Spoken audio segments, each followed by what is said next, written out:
Mes frères bien-aimés, tant que je serai vivant, et ça risque de durer, je rappellerai tout simplement ce que je me dis tous les jours à moi-même, c'est que notre plus bel exemple de vie, vous l'avez deviné, c'est notre Seigneur Jésus-Christ. Il n'y a rien à faire, c'est lui qui nous montre comment nous devons vivre. Et c'est lui aussi, mes frères, je vous l'assure, mais vous le savez, qui équilibre notre propre existence.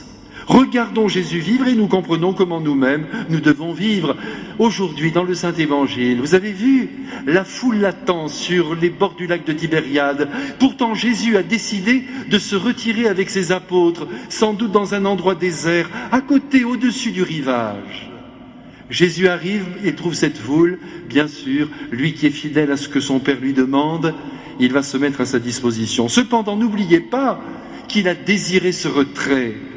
Et ce soir, mes frères, nous comprenons que pour que notre vie soit équilibrée, il faut à la fois qu'il y ait de l'activité, et tant que les forces sont là, il faut donner le maximum, mais il faut aussi qu'il y ait du retrait, il faut qu'il y ait de la prière.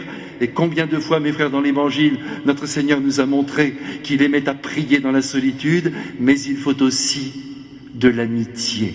Et ce soir, nous le voyons, puisque Jésus avait l'intention de rester uniquement avec ses disciples. Voilà le bel enseignement que notre Seigneur nous donne. Quand il arrive sur le bord du lac, je viens de vous le dire, et qu'il voit cette foule nombreuse, il se met tout de suite à son service. Mais tous ces gens, vous savez pourquoi ils sont là? Eh bien, l'Évangile le dit formellement.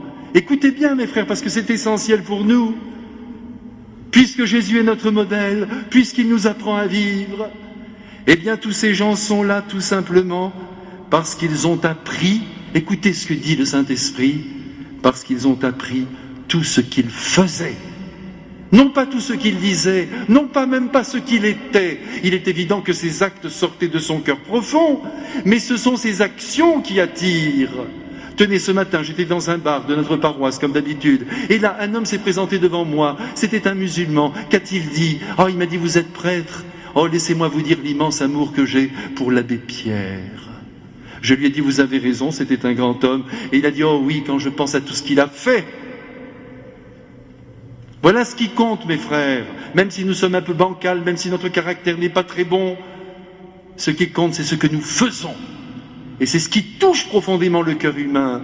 Et c'est pourquoi, mes frères, je vous dis ce soir, comme je me dis à moi-même, que nous devons soigner nos actions. Il faut qu'elles soient belles et toujours, toujours dans l'ordre du bien.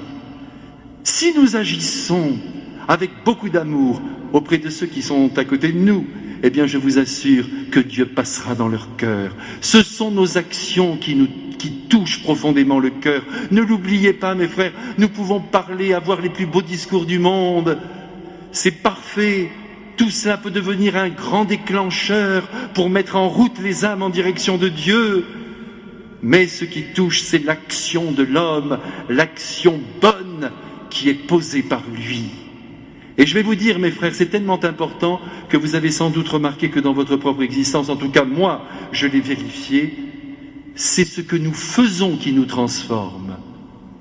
Ce n'est pas ce qu'on nous dit. Et même quand on nous a appris quelque chose, tant mieux, très bien, il faut qu'il y ait cette transmission.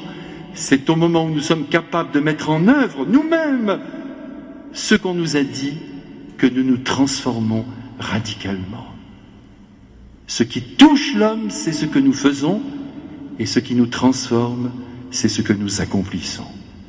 Voilà ce que notre Seigneur nous a dit ce soir à travers ce Saint-Évangile. Alors, mes frères, que ce soit bien clair entre nous, n'oublions pas de donner dans notre vie une petite place à la prière, une petite place à l'amitié, et en même temps une grande place à l'action qui touche le cœur des hommes et attire vers Dieu.